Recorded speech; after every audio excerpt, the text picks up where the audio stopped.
Olá, meus queridos amigos, estamos de volta com mais uma leitura do livro Aliviando a Bagagem de Max Lucado, baseado no Salmo 23. Hoje estaremos no 16º dia, falando sobre o fardo da inveja. Uma senhora da minha igreja deu-me, há algumas semanas, um pote de compota de pêssegos feita em casa. Poucas iguarias na vida comparam-se aos seus pêssegos em conserva. Devesse algum dia enfrentar o pelotão de fuzilamento, dispensaria o cigarro, mas perguntaria se os pêssegos em conserva de Sara estavam sendo oferecidos. Cada colherada é uma experiência celestial. O único problema com o seu presente foi que ele não durou muito tempo. Sinto informar que o fundo do meu pote está à mostra. Eu logo estarei espremendo a última gota como um cowboy perdido espreme o seu cantil. Para ser totalmente honesto, estou temendo o momento. Sua proximidade tem me afetado e tem transformado meu comportamento. Qualquer um que pede uma provinha da minha compota de pêssego é recebido com um rosnado, nem pensar. Se eu fosse Kate, o marido de Sarah, não teria tal problema. Ele tem todos os pêssegos em conserva que deseja. O tinir da colher no fundo do pote provoca lágrimas em Kate. Improvável. Ele possui um ilimitado suprimento. Alguém pode dizer que ele tem mais do que deseja, e alguém pode perguntar por que ele tem tanto e eu tenho tão pouco. Por que deveria ele ter uma despensa cheia e eu apenas um pote? Quem lhe deu a chave para o castelo das geleias e conservas? Quem o fez senhor das geleias de laranja? Quem coroou Kate, o rei das compotas? Isso não é justo, não é direito. Na verdade, por mais que eu pense a respeito, é exatamente o que eu não deveria fazer, não deveria pensar a respeito, pois o repousado no final da trilha deste pensamento está a maleta mortal da inveja. Se você ainda não viu na vida real, já viu uma em um filme de espionagem. O assassino a leva pela escada de serviço para dentro de uma sala vazia no topo do edifício. Quando se certifica de que ninguém o vê, abre a maleta. O rifle desmontado acomoda-se no interior acolchoado. O escopo, o tambor, a coronha, tudo à espera do atirador. O atirador aguardando a chegada de sua vítima. Qual é a sua vítima? Qualquer um que tenha mais que ele. Mais quilates, mais cavalos a vapor, mais espaço no escritório, mais membros na igreja. A cobiça concentra sua atenção sobre aquele que tem mais.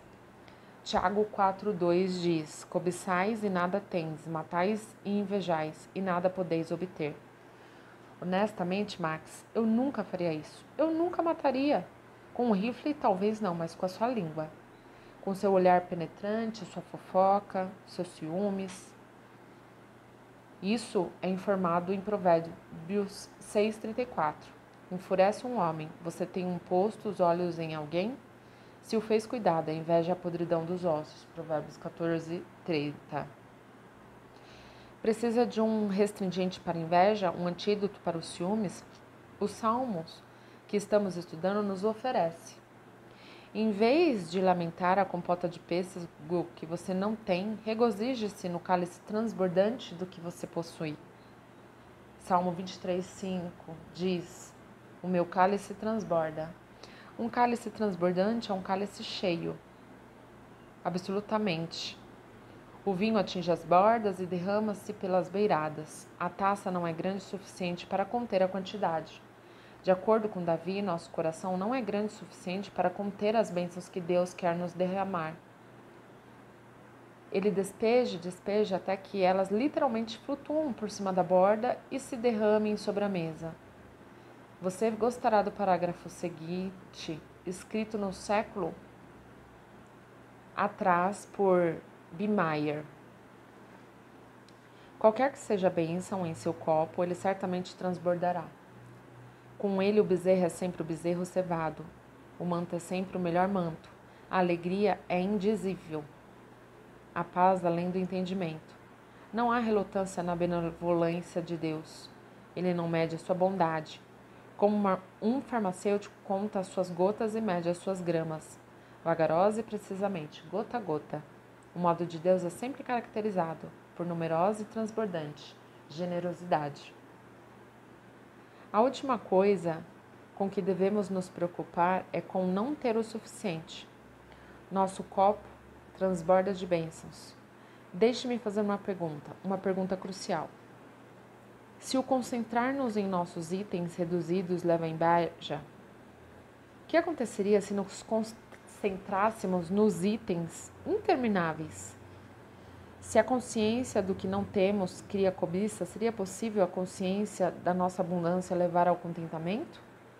Vamos fazer uma tentativa e ver o que acontece. Vamos dedicar alguns parágrafos, um par de bênçãos que, de acordo com a Bíblia, estão transbordando em nossas vidas. Graça abundante.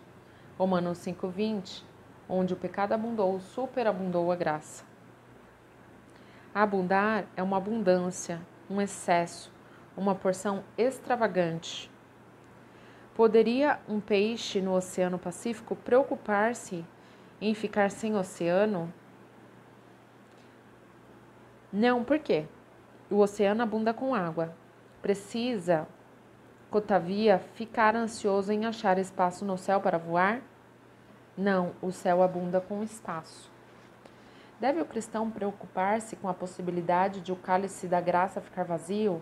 Ele pode, pois pode não estar consciente da abundante graça de Deus. E você está? Você está consciente de que o copo de Deus lhe transborda de misericórdia? Ou você está temeroso de que o copo se seque?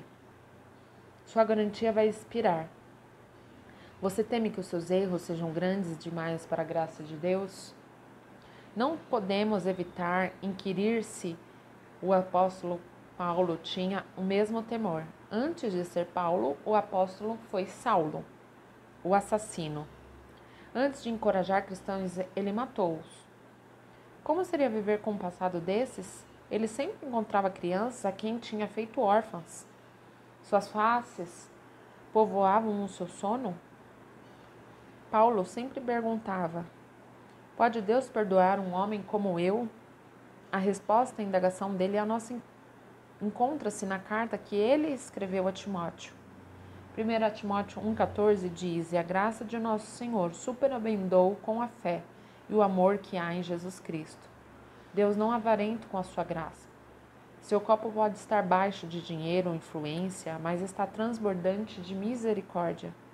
Você pode não ter o primeiro lugar no estacionamento, mas pode ter perdão suficiente, grandioso, e é imperdoar. Seu cálice transborda de graça. Esperança. E por assim é o cálice transborda de esperança. Romanos 15:13 diz: ora, o Deus da esperança vos encha de todo gozo, paz em crença, para que abundeis em esperança pela virtude do Espírito Santo. A esperança no céu faz por seu mundo o que a luz solar fazia pelo celeiro da minha avó.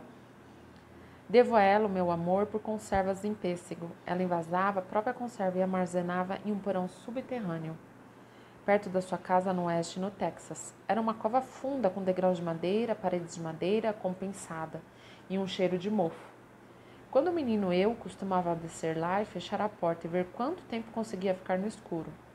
Nem mesmo uma única réstia de luz penetrava aquela toca subterrânea, e eu me sentava silenciosamente, ouvindo meu próprio respirar, as batidas do meu coração, até que não podemos mais aguentar. Subia correndo a escada e escancarava a porta. A luz entrava na avalanche do porão.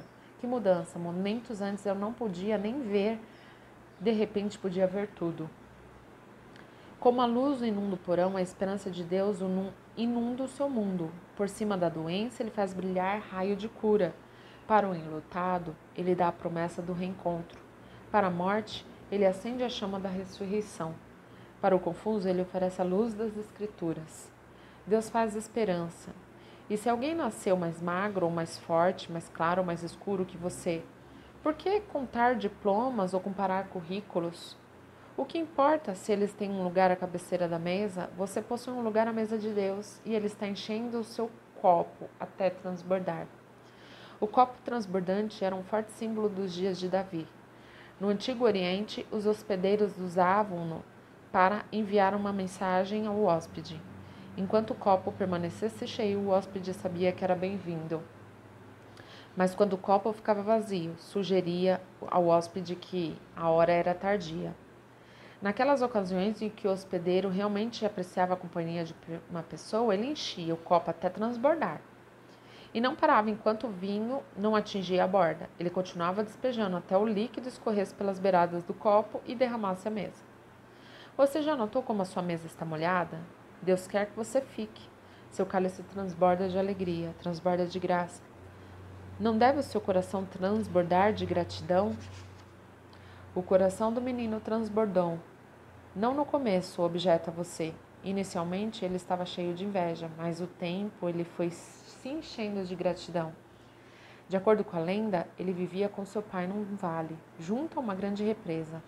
Todos os dias o pai ia trabalhar na montanha atrás da sua casa.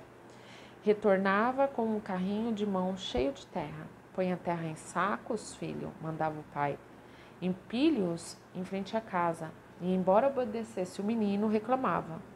Ele estava cheio daquela terra. Quando ele via que os outros tinham, ficava furioso com eles. Não é justo, resmungava a si mesmo. E quando avistava o pai, objetava. Eles têm diversão e eu tenho lama. O pai sorria, punha as mãos sobre os ombros do garoto e dizia: confia em mim, filho. Estou fazendo o que é melhor. Porém, era muito difícil para o menino confiar. Todos os dias o pai trazia o carregamento. Todos os dias o menino enchia o saco. Empilhe-os mais alto que puder, instruía o pai, enquanto saía para buscar mais. E assim o menino enchia os sacos e empilhava bem alto.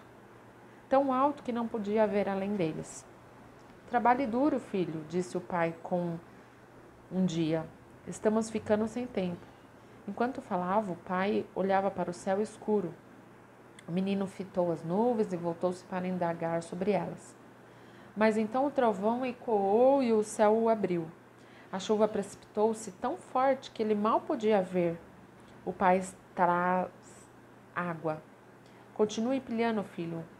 Enquanto fazia, o menino ouviu uma forte estrondo. A água do rio inundou a represa e invadiu a pequena aldeia. Num instante, a maré varreu todas as coisas em seu caminho. Mas o dique de lama deu ao menino e ao seu pai tempo que eles precisavam. Rápido, filho, me siga. Eles correram para o lado da montanha atrás de sua casa e entraram num túnel. Em questão de momento, eles saíram do outro lado e correram para o lado da montanha e fizeram uma nova cabana. Estaremos seguros aqui, garantiu o pai ao menino. Somente o filho, então, compreendeu o que o pai fizera. Ele havia cavado uma saída em vez de dar ao filho o que este queria. O pai lhe deu o que ele precisava, deu-lhe uma passagem segura e um lugar a salvo. Não tem o nosso pai nos dado o mesmo? Uma forte parede de graça para nos proteger? Uma saída segura para aliviar-nos? A quem nós podemos invejar? Quem tem mais do que nós? Em vez de querer o que os outros têm, não devíamos nos perguntar se eles possuem o que nós possuímos? Em vez de invejosos deles, que tal sermos zelosos por eles? Pelo amor de Deus, deponham os rifles e segurem os cálices, há suficiente para nós. Uma coisa é certa, quando a última tempestade chegar, você estiver seguro na casa do Pai, você não lastimará o que ele não deu, você estará estupefato com o que ele fez. Se este livro está fazendo sentido para você e tem abençoado a sua vida, compartilhe ele com outras pessoas para que elas possam ser abençoadas também. Se você ainda não se inscreveu nesse canal, se inscreva para receber as notificações das próximas leituras. Que o Senhor alivie todas as bagagens do seu coração, tirando todo o fardo da inveja e te dando uma graça abundante, e você possa enxergar o que Ele tem feito por você. Coração de gratidão é o que nós pedimos ao Senhor hoje. Um beijo no coração, fique com Deus e até a próxima leitura.